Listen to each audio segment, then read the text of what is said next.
This is the Out of Time Film Podcast, where your hosts Tom and John discuss everything from blockbuster films to TV and games like there's no tomorrow.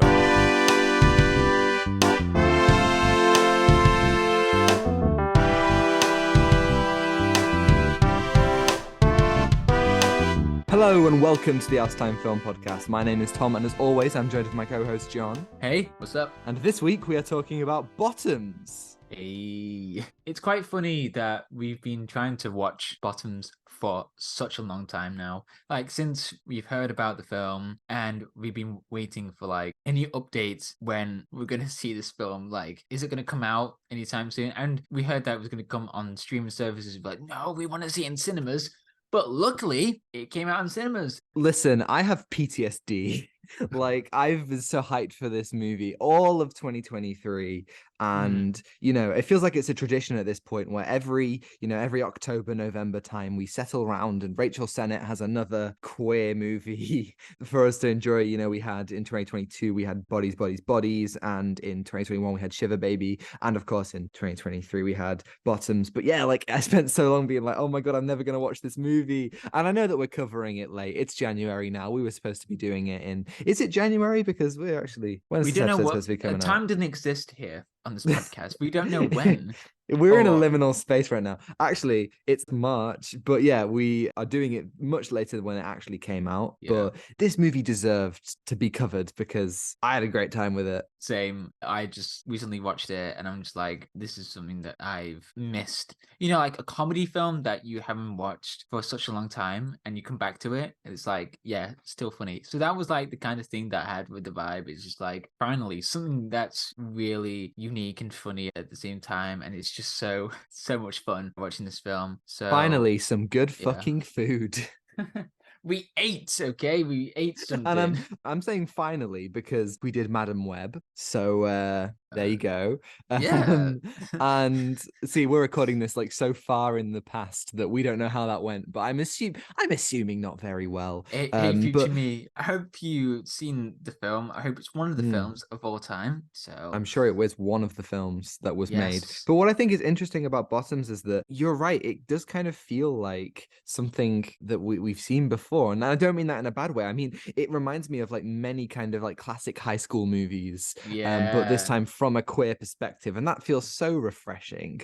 It feels so great to tell it from a female perspective, tell it from a queer perspective. And I just think that this movie just kind of hit every beat so perfectly. It was just such a blast. Full spoilers ahead for anyone who hasn't seen it. Bottoms, briefly explain the plot for those who don't know. I can't wait to explain the plot. Like, literally, this is on Google. You can look this up, and it just sells it so well. So, unpopular best friends PJ and Josie start a high school fight club to meet girls and lose their virginity. They soon find themselves in over their heads when the most popular students start beating each other up in the name of self-defense. Brilliant. That sums the plot so well. If you haven't seen it, please do see it. It's such a unique and nostalgic, you know, like with high school films, as you said, it's like all the culmination of that. And it just turns up to 11 of like the most craziest things ever that happened in the film. Yeah, I mean, what a concept. I feel like this is kind of the movie that we needed right now, with so many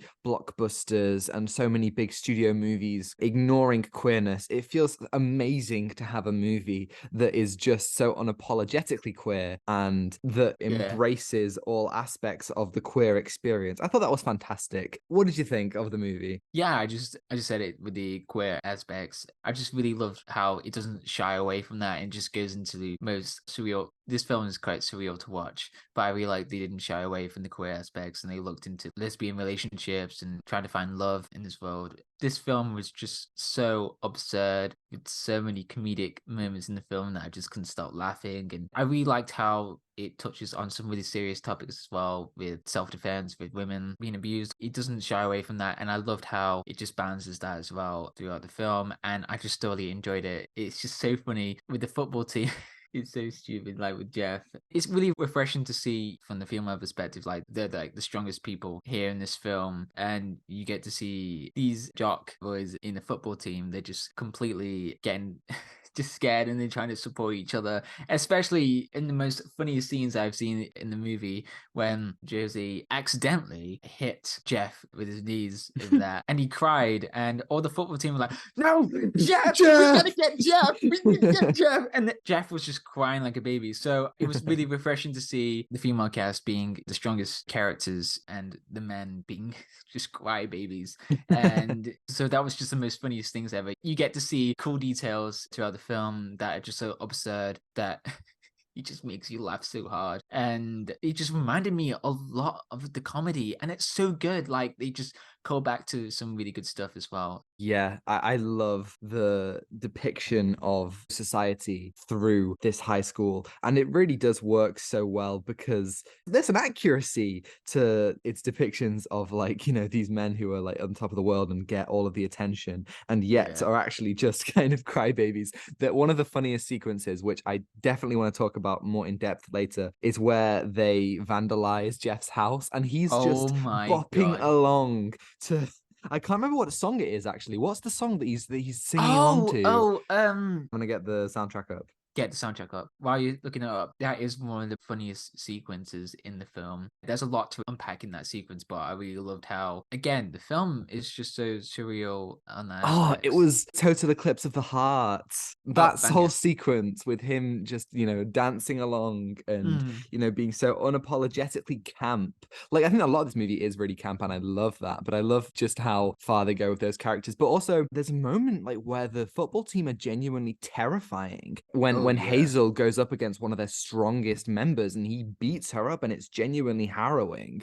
I think some of that, like, as funny as this movie is, it also speaks to true experience and horrible things that men do to women to assert their own dominance. And I thought that was masterfully balanced. I really felt both of those scenes. I could laugh at the football team, but I could also feel fear of them. And I think that kind of speaks to the women in the movie, you know, that there are some who feel so self-conscious that they have no choice but to go back to them. There's one character in particular who gets with Josie, and when she finds out that the Fight Club was made to, you know, just so they could sleep with hot cheerleaders, she ends up getting back with Jeff because she kind of feels so insecure and like she has nowhere else to go. And I think it really speaks to this belief that women need a man to be happy, when that is completely not the case. And there's so many things this movie are empowering. One of the things that I thought was most empowering actually was the fact that they even saved the football team at the end. The football team who do not deserve to be saved at all, but the Fight Club, you know, these women, they prove that they are better than them because they will look out for everybody, even though they have kind of been shunned at every turn. There's a really good line at the beginning when they're like, people don't like us because we're gay. Well, it's not just because we're gay, it's because we're gay and untalented. And when we see like these other gay characters who people are like, oh my god, great, slay,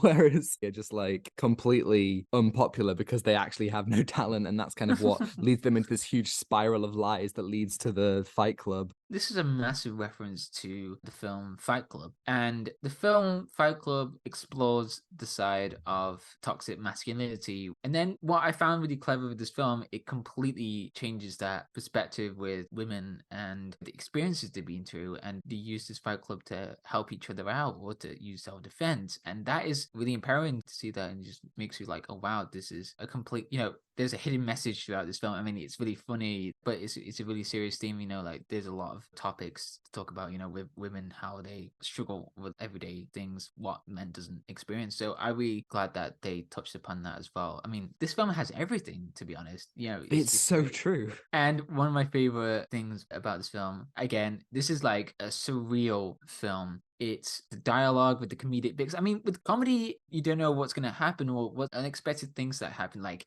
a tree that blows up out of nowhere. I mean, with the bomb, and then a car explodes, and then this whole Fight Club is started because accidentally hitting Jeff's knee, and he cries like a crybaby. And it's just like really interesting how it plays all out in not a realistic way, but also in a realistic way. I don't know how to describe it. It's just something that you have to watch for this journey. And the conflict, I thought, thought it was just really interesting. Like Josie and PJ, they wanted to be with someone. And one of those heartbreaking things about the film was with PJ, she thought that Brittany was also a lesbian, but she's not. And it's like, oh wow, that's quite sad. Like you root for these characters, but they try to use this fight club to impress some cheerleaders, and it just gives them this interesting arc for them as well for this whole film. Like with Josie and PJ, feel like they're validated for something along with this chaos that they just created, and it just gets really heartwarming at the end. They try to do something with this. So yeah, it's the most realistic, but not the most realistic at the same time. I mean, crazy stuff that happens. So yeah. Yeah, I mean, there's a really funny line at the end when Brittany's like, "Yeah, no, I'm not gay. I just like gay porn." And it's like that stuff is really funny. I think there is a heightened And reality then Jeff to this was movie. like, "Is it real?" Yes. Yeah, he was like having Yes. an existential crisis. Yeah. Oh yeah, I Man. mean that whole ending. I do want to talk about the ending, but Oh, I the mean whole ending. Wow. Yeah. that is cinema of the highest order. I cannot With that long like. shot take. I Yeah. was, oh my God. Yes. Yeah. Okay. We're going to talk about that. But first, I want to talk about just, PJ and Josie are kind of like tragic characters. And I Very think tragic, especially yeah. it's interesting how their trajectories completely go opposite ways. They're both tropes of this kind of genre, but seen from a completely different perspective. Normally, it would be, the straight male character who has a crush on a girl and the girl doesn't like him back. But then he finds a girl who was there all along. But no, that's actually what PJ gets in this movie with Hazel. If I had one criticism of the movie, it's that Hazel's role is a little bit too in the background for me to care sometimes when Hazel is talking about how she's been taken advantage of. But at the end of the day, I do really like how Hazel and PJ kind of find each other in some capacity. We never like they don't get together, but they kind of there's an acknowledgement that they actually care for each other and like each other in a deep way. And PJ is always the person who's kind of making up these lies and saying things and trying to deflect from herself. But when really what's happening inside her that is something really big, whereas Josie is kind of a bit more quieter and a bit shyer, but she's more genuine. And that's why she gets together with Isabel. And that kind of, even though there's a bit of a rocky period in the middle of the movie, that does kind of last. And I really do like that we kind of see these different protagonists. They work so well together. And the fact that they make the Fight Club for all the wrong reasons, but it endures for all the right reasons, that makes the ending so much better when everybody comes back together at the end. And that slow motion shot as the camera slowly pulls out as somebody is carrying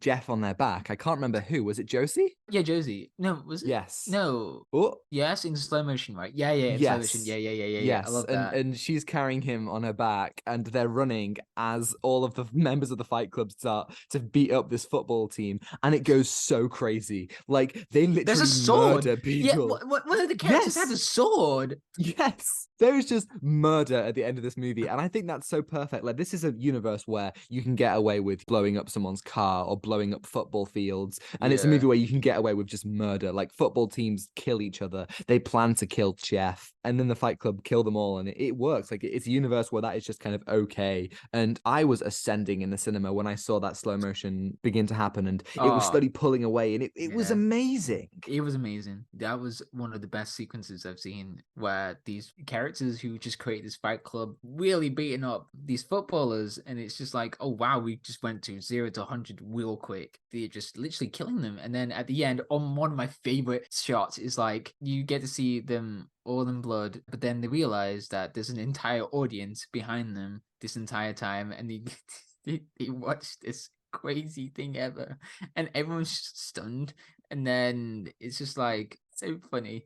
Again, what you said about the universe that you can get away with everything, and then it kind of goes along with that audience who just watches that entire thing from the side. It's like, oh, I don't know what's happened. There's kind of almost a suggestion as well. Like there aren't many adults in the movie, but what adults there are people who are completely oblivious to any of the injustices or any of the horrible things that go on. The only person who does truly understand the severity of it lives in a caravan and is like almost like a social recluse. Like the main adult character is this teacher who is just the funniest guy. Like Mr. G. This, yes, Yeah, Mr. G. He's so funny. Like there's so many points when he's like, damn it, I knew women were evil the whole time. And it's just really funny seeing this kind of again, he's another example of a dramatized version of masculinity. And what's so great is that there's truth about all the characters and all their insecurities and all of their bottled up feelings and the way that they mask their emotions, but also the way that they express their emotions. That's true for the male and female characters. But I do appreciate how much more ridiculous ridiculous the men are. As you say, the football team are complete crybabies, but also psychopaths. And the teacher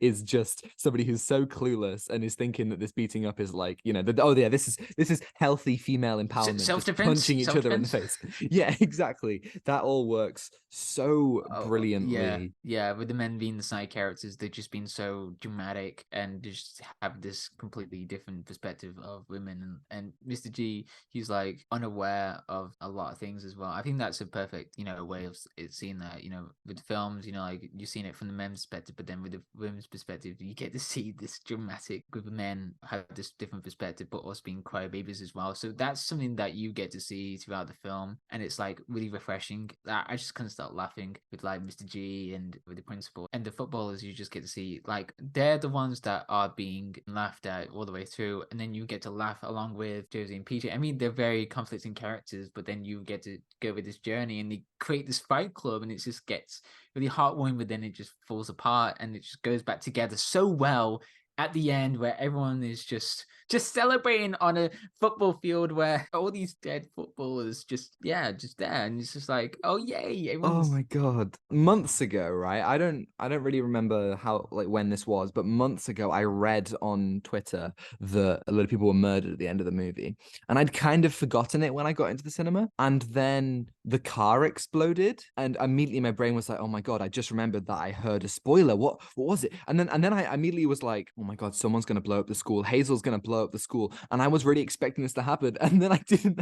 I had no idea that it would be such a bloodbath at the end. And I mean that in the best possible way. It was just so cathartic to see all of these kind of entitled, conventionally strong men get killed in the most hilarious and gruesome, and also just kind of, it makes you want to pump your fist in the air and be like, fuck yeah, like it was so cool. I mean, yeah, so cool. Going from like Shiver Baby to the Bodies to Bottoms. I know that these aren't all the same creative teams, but in my mind, that is a wonderful little trilogy from Rachel Sennott, a trilogy of autumn films in the 2020s. And I hope that she keeps on making amazing movies, because she, I think the whole cast in this movie is incredible, and the direction is so good. It's great to see the director who did Shiver Baby come back and do something else like that.